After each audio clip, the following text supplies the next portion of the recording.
Now I'm really excited to bring out our next guest. In fact, we have our very first Power of Women Award winner coming, Marguerite Kondraki. And she's going to be joined by Stephen Kramer on stage. Marguerite is the co-founder of Corporate Family Solutions and served as CEO when it merged with Bright Horizons. She's the former CEO of America's Promise Alliance and served on many nonprofit advisory boards as well. And Stephen is the CEO of Bright Horizons Family Solutions, which he joined in 2006 when his company, College Coach, was acquired by them. And so we're really excited to have them both here. So here to talk about the challenges of finding and leveraging talent, please welcome Marguerite and Stephen.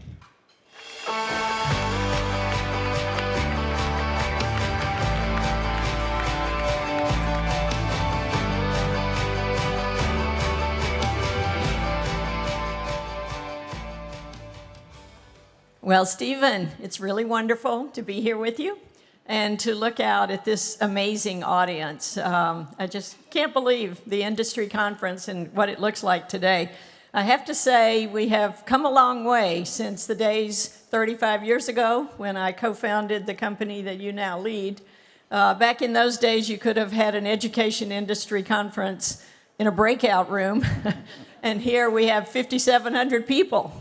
So I just want to pause and recognize Deborah Quazzo and Michael Moe, who have almost single-handedly built this industry, been the spark, been the energy behind what we see today. So clap.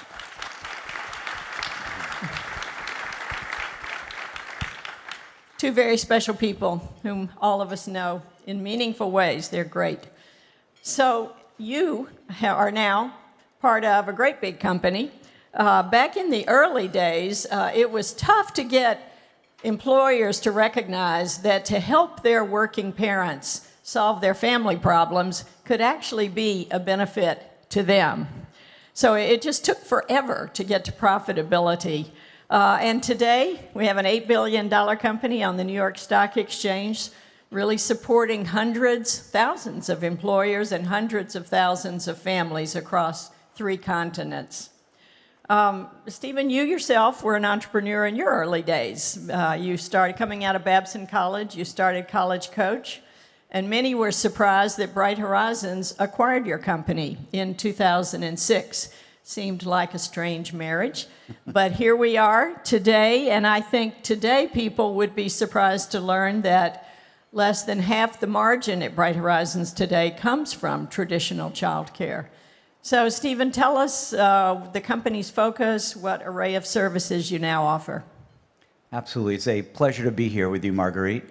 It is really unique that we have an organization where 35 years later, the current CEO actually cherishes the time with the original founder. But, you know, back in 2006, College Coach was the first foray for Bright Horizons outside of early childhood education. And it was at that point that we recognized that while early childhood education would always be the foundation of who we are and what we would always be, it was incredibly important and has always been incredibly important to our culture and who we are. It was time to really have impact that was well beyond that for employers and their employees. And so at that time, it was really important to be thinking about the life stages that employees go through and how employers could support that. And then ultimately, we started more recently thinking about career stages and getting more involved in the workforce education side of what we do. And so at this point, we are clearly the leader in work site early childhood education. In addition to that, corporate-sponsored backup childcare, educational advisory, and now workforce education. And so we're really proud of the work that we're able to do, always in partnership and through sponsorship of our employer clients. It's been very creative to watch the evolution of the services that you offer. You know, all of us would probably agree that the traditional education system is truly out of touch, outdated, irrelevant, and I honestly believe that it will take the private sector, the vision, the creativity, the agility, the energy of the private sector to transform our nation's education system. And goodness knows it needs it. So how can the private sector be the disruptor that's needed to transform education? Yeah, so I would say every year at this conference, I become even more inspired by the opportunity that is presented to all of us to really supplement the great work that happens within our traditional education system. And so being here the last couple of days and meeting with many of you, it's just been inspiring to know that we have that opportunity. We have that opportunity not only here in the United States, but so many of us are focused also what we can do globally to impact education. And I do think it's going to take the agility, it's going to take the nimbleness, and it's going to take the creativity of all of us in this room to really have a profound impact on the education system. For Bright Horizons, it has always been about the partnership with employers. Some of you partner with universities, some of you are universities, some of you do things in partnership directly with families and/or learners.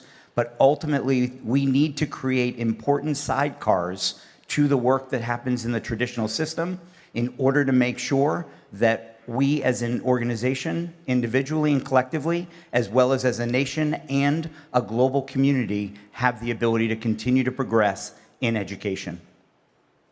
So you were talking about being disruptor, and it occurs to all of us that the pandemic really turned the worldview of education on its head. And certainly the pandemic has been the biggest disruptor for all of us. And we're all adjusting to the new normal as we return to the working world.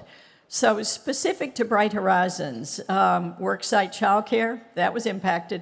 How did the pandemic impact your business? Yeah, so the pandemic, as it was for many of us, incredibly disruptive to our organization and the work we do.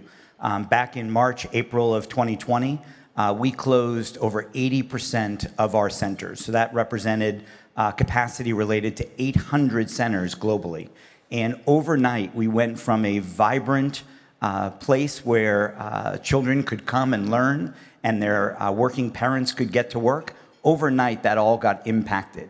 And then at the same time as we were winding down all of those operations, we saw a huge surge in our backup childcare area. There had been no bigger disruption to traditional care arrangements than the pandemic. And so many of our employer clients and their employees came to us to get supported through this incredibly tumultuous time. And so you can imagine, as we were winding down, we were ramping up, and it was a very difficult time for the organization. I'm really proud to say that we now have more than 95% of our centers reopened. We are caring for and educating children every day across our centers, across the globe. In addition to that, backup childcare continues to be a business continuity tool for employers and their employees. And then we've never seen the kind of demand that we have seen recently as it relates to upskilling and reskilling through our workforce education.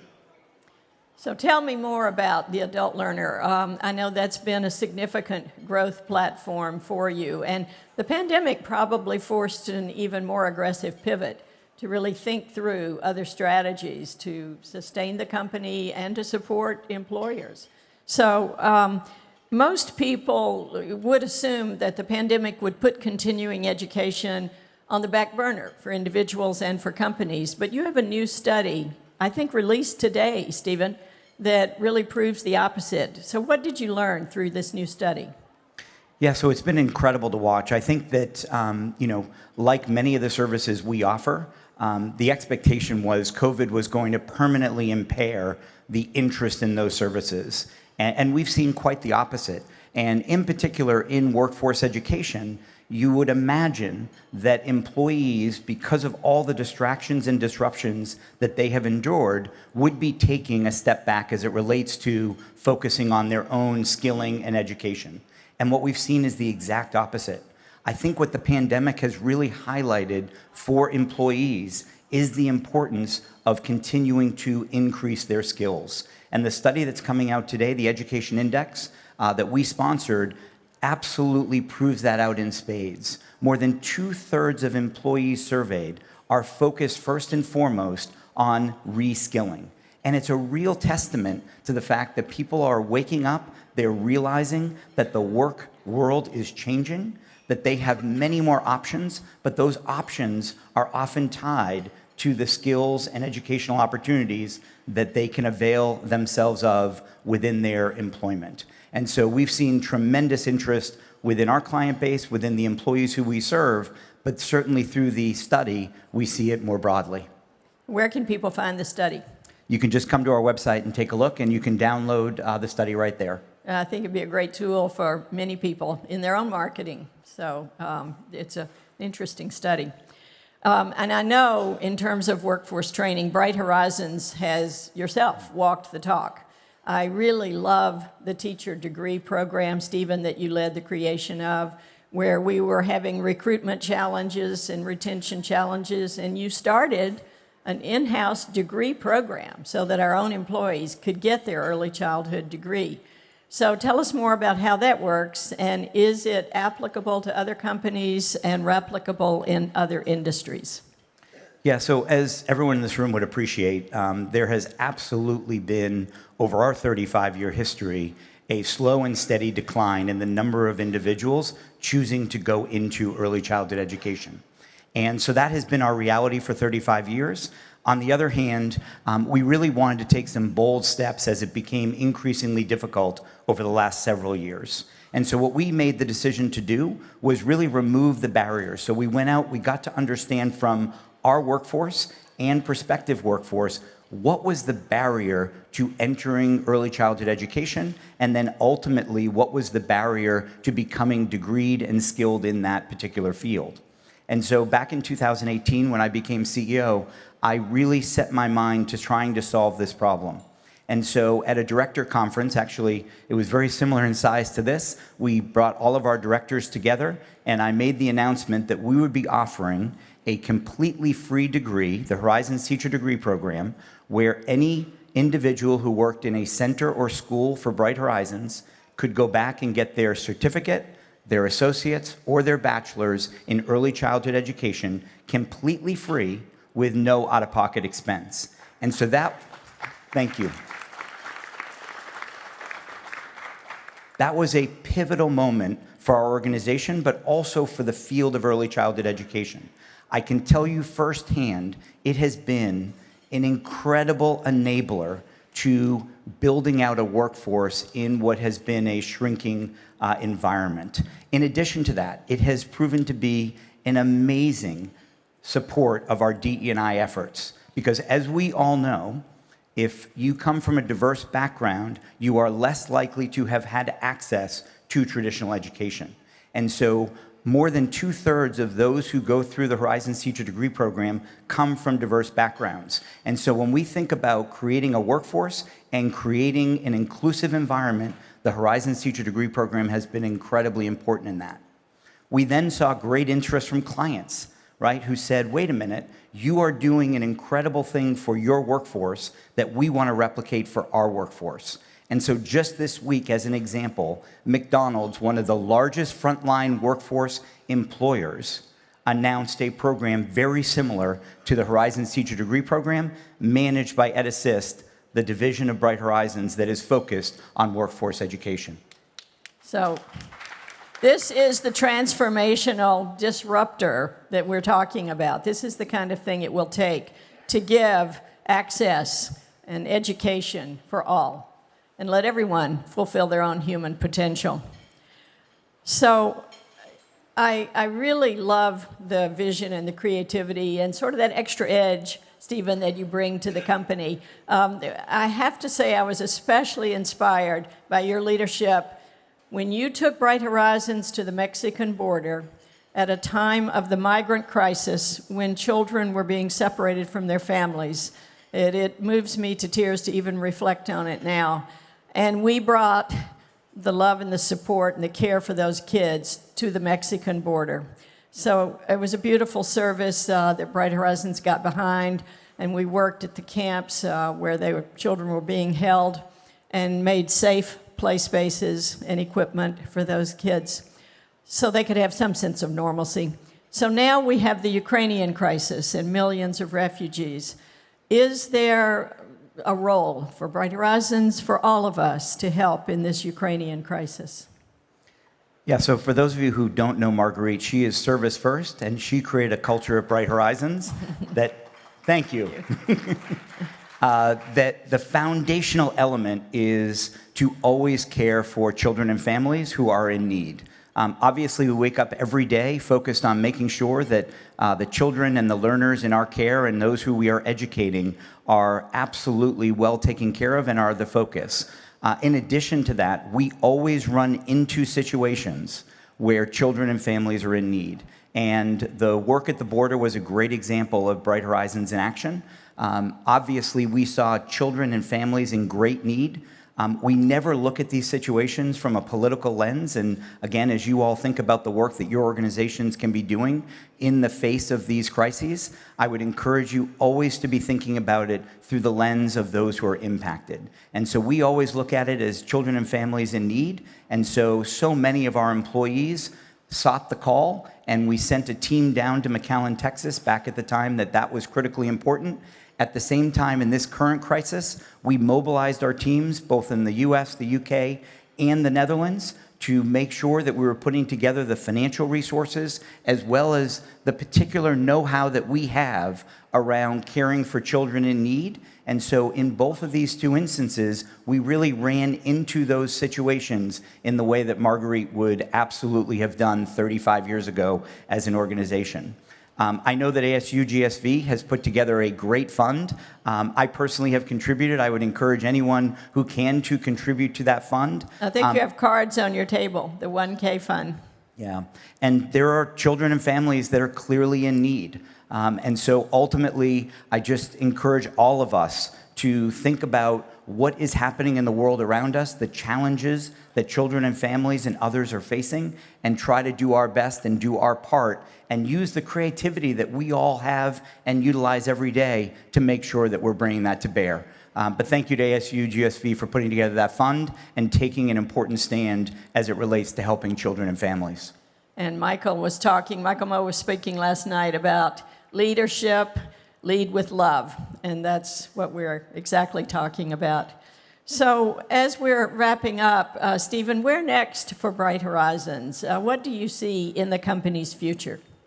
Yeah, so I think first I would contextualize it by saying I see many of the things that everyone in this room sees, which is now is absolutely the time to be in education. There is a tremendous renaissance going on as it relates to exactly how we can all add value to children and families and learners in a way that is so different and distinct from the past.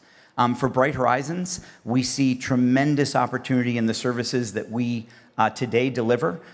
People thought that this hybrid work was going to be the death of on-site childcare. Instead, we've seen the opposite. We have a stronger pipeline of employers that want to invest in their employees than we've ever seen before. People thought that employees were going to be on the sidelines as it relates to wanting to upskill and reskill, and we've seen the exact opposite. And so as we look to the future, we're really thinking about ways that we can continue to invest in the existing services we have, also understanding what else we can be doing for employers and their employees across life stages and across career stages. And then finally, we continue to increase our global footprint. There is so much opportunity outside the United States, as you all know, and we are looking to use the same capabilities that we have developed so successfully here in the US and bring those capabilities to other countries where we can have impact. And what countries are you in today? So today we're in the US, the UK, and the Netherlands. We are in the US clearly because employers are really interested in what we do. And as I think about why we're in the Netherlands, right, because people often say the Netherlands is sort of a curious choice. The answer is the government there is incredibly supportive of the work we do. But for Bright Horizons and for many of you, we're always looking for some form of third-party support so that it can offset the financial burden that is often placed on families and learners. And so ultimately we go where there is some form of third-party support so that that quality piece that is so important to us and so important to those who we serve is accessible in a financially reasonable way. And last question, what advice would you give to all the entrepreneurs in the audience? What words of wisdom might you leave with them? Yeah, so this is an incredibly smart and talented group, so I'm humbled to think about advice that I could provide. But I can tell you that for me, it's always been about following my dream. When the organization that I co-founded, College Coach, was acquired by Bright Horizons, I made a commitment to stay with the company for 1 year. 1 year only, where I could integrate and transition the organization into Bright Horizons successfully, and then I would move on to my next entrepreneurial venture. But very quickly, I fell in love with the company. And so while I had a preconceived notion of what it would be like to work for an organization that was of scale, that had structure, et cetera, I was really proven wrong. And what I realized was entrepreneurship exists even in the largest of organizations. But ultimately, it's about what we do each day and the impact that we can have. And that, for me, has always been my guiding light. I'm incredibly passionate about education, as you all are, but I would just encourage you to follow what you know is right. And for us, it's always about impact. And it's the impact that we can have on others. We never think short term. We always think long term.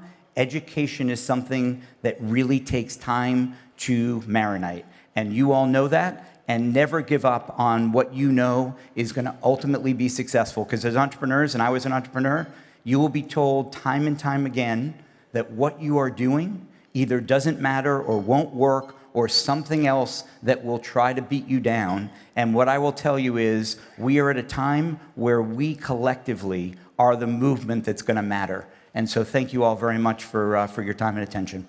Thank you. Thank you, everyone.